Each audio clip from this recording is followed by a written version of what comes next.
All right, I'm going to show something here for when somebody wants to travel internationally, and they had some questions about getting a Montague Paratrooper bike with a carry case or some sort of an airline style case so they could travel with it internationally. The best way to air transport these things is the box that they come in. The box they originally come in is heavy duty, secure, well packed. It can take some punishment. It can be dropped on corners. You can see by the way the bike's positioned in the box that, the corners can take an impact and it's most likely not going to damage the bike. Now, if these get thrown on their side and other stuff gets thrown on top of them, you could have a problem. The proper way to leave one of these boxes is upright. So, what can happen though is these bikes are worth a lot of money in Europe, okay, and in Asia. Europe and Asia, this is about a $1,200 thing, okay? New, they're around $1,200–$1,300. And in a lot of those countries, they can't get the U.S. version. So there's also a little bit of a premium on the U.S. version, but some of that will depend a little bit on the opinions of the local people. Like in Italy, they do a slightly different version of the Montague Paratrooper because they prefer to have some of their own components on it. In the UK, they may or may not get the Italian version or the US version, but in the UK, this is also about a $1,300 bike. So in Spain, a lot of the same story, okay? You're not selling this to most people, you're just trying to find one buyer. So if you're into traveling overseas with these things, they go on a one-way trip. Customs usually lets you take one bicycle for yourself, regardless of the value. Now, as soon as it's used, and as soon as it leaves the country, it's out of warranty. If it breaks overseas, you can get parts at normal bike shops for these. There's nothing really proprietary on it except for the frame, and any kind of welding, repair, fabrication shop overseas that deals with bicycles can pretty well fix anything on this frame.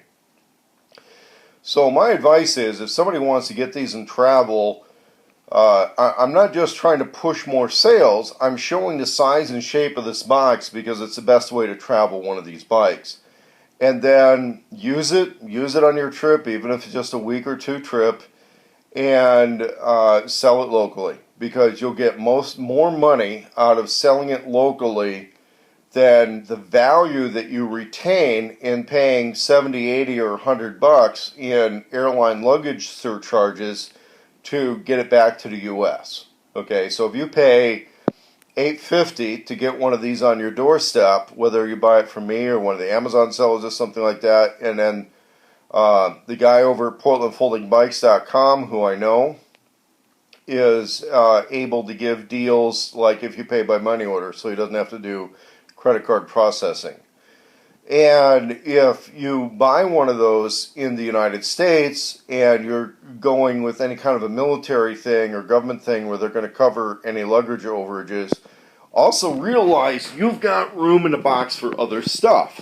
So you can pop that box open, put other stuff in there, there is room in there, and get other stuff to your destination with this on your luggage situation. And once you get it there, it's just not that hard to sell one of these locally because they're desirable and hard to get in a lot of foreign markets.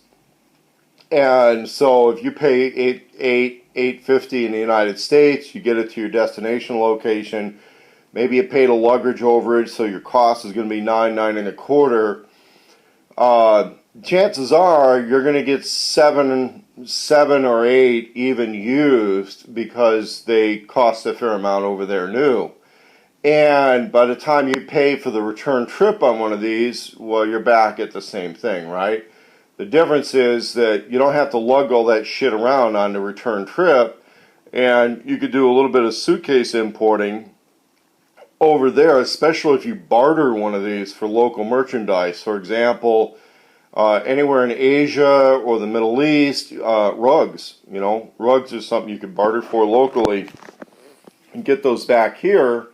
And I mean, there's people here that would trade you good value on that. And so that's really the best way to travel with one of these, is keep it in the original box. Make sure you get the size you want. Once you unpack these from the original box, it's pretty hard to pack it back in. It's possible, but it's pretty hard. But you can pull it out a little bit, make sure everything's okay, and then just put it back in without fully unpacking it. And there's how-to videos on my channel as far as the unpacking and assembly process.